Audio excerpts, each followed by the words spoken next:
Hi, എൻ്റെ പേര് മെറീന. ഞാനിവിടെ UK-ലാണ് വർക്ക് ചെയ്യുന്നത്.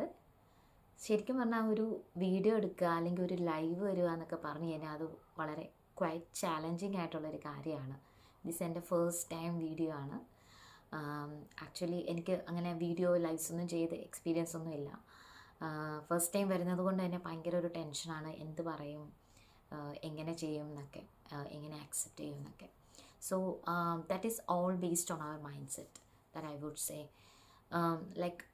So നമ്മുടെ മൈൻഡ് സെറ്റിനെ ഡിപ്പെൻഡ് ചെയ്തിട്ടാണ് ഇങ്ങനെയുള്ള എല്ലാ കാര്യങ്ങളും ഇരിക്കുന്നത്.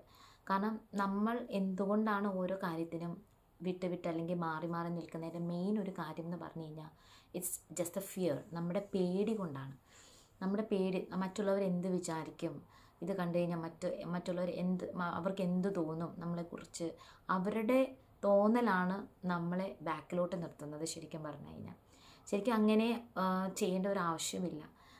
നമ്മളെപ്പറ്റി ഒരിക്കലും ചിന്തിക്കില്ല. കാരണം നമ്മൾ എപ്പോഴും ഒരു ചാലഞ്ച് എടുത്ത് അല്ലെങ്കിൽ ഒരു റിസ്ക് എടുത്തെങ്കിൽ മാത്രമേ നമുക്ക് ഒരു മുമ്പോട്ടുള്ളൊരു ഗ്രോത്ത് ഉള്ളൂ. നിങ്ങൾ കേട്ടിട്ടുണ്ടോ, നമുക്കൊരു ഫിക്സഡ് മൈൻഡ് സെറ്റ് ഉണ്ട്, അതുപോലെ തന്നെ ഒരു ഗ്രോത്ത് മൈൻഡ് സെറ്റ് ഉണ്ട്. ഇപ്പോൾ നമ്മളൊരു ഫിക്സഡ് മൈൻഡ് സെറ്റിൽ തന്നെ ഇരിക്കുവാണെങ്കിൽ നമുക്ക് ഒരു സക്സസ്സിലോട്ടുള്ള ഒരു കാര്യമില്ല. കാരണം നമ്മളെപ്പോഴും അതിൽ ഫിക്സഡാണ്. നമുക്ക് മുമ്പോട്ട് ചിന്തിക്കാൻ പറ്റുന്നില്ല. ഒരു മോട്ടിവേഷൻ, ഒരു ഡ്രൈവ് നമുക്ക് കിട്ടത്തില്ല. ഇതൊന്നും നമുക്ക് കിട്ടത്തില്ല ഫിക്സഡ് മൈൻഡ് സെറ്റിൽ ഇരുന്ന് കഴിഞ്ഞാൽ. ഇപ്പോൾ ഒരു എക്സാമ്പിൾ പറയുവാണെന്നുണ്ടെങ്കിൽ, ഇപ്പം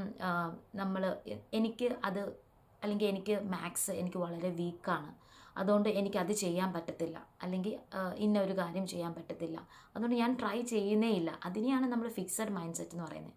അങ്ങനെ ഒരു മൈൻഡ് സെറ്റിലിരിക്കുവാണെങ്കിൽ നമുക്ക് ഒരിക്കലും വിജയിക്കാൻ പറ്റത്തില്ല. പിന്നെ ചില ആൾക്കാരുണ്ട് ഗ്രോത്ത് മൈൻഡ് സെറ്റ് ഉള്ളത്. ഗ്രോത്ത് മൈൻഡ് സെറ്റ് എന്ന് പറഞ്ഞു കഴിഞ്ഞാൽ even though they don't know anything, they are coming up.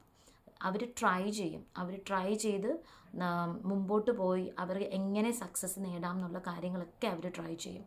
അതിനാണ് ഗ്രോത്ത് മൈൻഡ് സെറ്റ് എന്ന് പറയുന്നത്. ശരിക്കും പറഞ്ഞാൽ ആ ഒരു മൈൻഡ് സെറ്റാണ് നമുക്ക് എല്ലാവർക്കും വേണ്ടത്. സോ നമ്മൾ ഒരിക്കലും ഫിക്സഡ് മൈൻഡ് സെറ്റിൽ ഇരുന്ന് കഴിഞ്ഞാൽ നമുക്ക് മുമ്പോട്ടുള്ള ഒരു കാര്യവും നമുക്ക് ചിന്തിക്കാൻ പറ്റത്തില്ല. നമ്മളെപ്പോഴും എന്ന് വെച്ചാൽ മറ്റുള്ളവരെ ഡിപ്പെൻഡ് ചെയ്തിരിക്കേണ്ടി വരും. അങ്ങനെയുള്ള ഒരുപാട് കാര്യങ്ങളും, നമുക്കൊരു സെൽഫ് അവെയർനെസ് ഉണ്ടാവില്ല. നമ്മളെ തന്നെ മനസ്സിലാക്കുക. നമുക്ക് ചിലപ്പോൾ ഒരുപാട് കഴിവുകളുണ്ടാകും, നമ്മളത് എക്സ്പ്രസ് ചെയ്യത്തില്ല. എല്ലാം നമ്മൾ ഉള്ളിൽ തന്നെ ഇരുന്ന് മുഷിഞ്ഞു പോകുമെന്ന് പറയില്ലേ, അതുപോലെ ആയിപ്പോൾ. അപ്പം നമുക്ക് എന്തെങ്കിലും ഒരു ഗ്രോത്ത് അല്ലെങ്കിൽ സക്സസ് വേണമെങ്കിൽ നമ്മൾ എന്തായാലും റിസ്ക് എടുക്കണം. നമ്മുടെ കംഫർട്ട് സോണിൽ നിന്ന് പുറത്ത് വന്നെങ്കിൽ മാത്രമേ നമുക്കതിലുള്ളൊരു സക്സസ് കണ്ടെത്താൻ പറ്റുള്ളൂ. അപ്പോൾ ഇതാണ് എനിക്ക് നിങ്ങളോട് പറയാനുള്ള ഇന്നത്തെ കാര്യം. So see you later.